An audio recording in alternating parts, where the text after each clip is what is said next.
think one of the big evolutionary perception and sensing awareness that's coming for us all is that we're always in this energy fields where we're always in some type of atmosphere. Your home, of course, then becomes a big question mark. What's the state of the atmosphere in my home?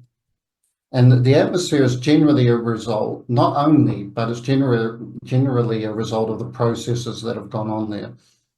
So the person's generating in their aura, and there's a residual is left. So it's like you smoke in a room, and then the smoker leaves, but the smoke stays in the room. Now the next person comes in, and we had a term for it, didn't we? Passive smoker. And if you don't know about it and you haven't cleared the room of that smoke, now your clothes are smelling of smoke, your skin, and you didn't even smoke.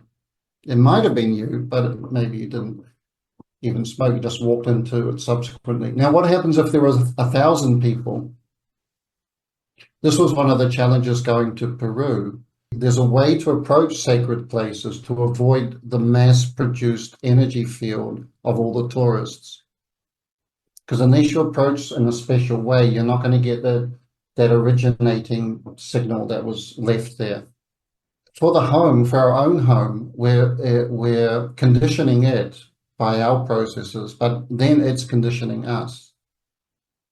Because if you smoke, going back to the analogy, it produces something in the room, but then that smoke starts affecting you.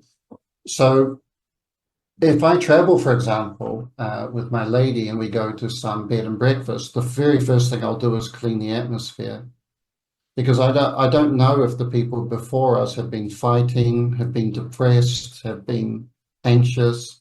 And if I don't clean that atmosphere, by osmosis, I'm going to bring it into my system.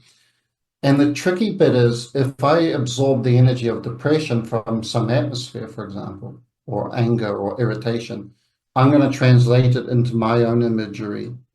I'm not going to see it, the origin of that energy. I'm just going to translate it into my depressive life situation or whatever it happens to be.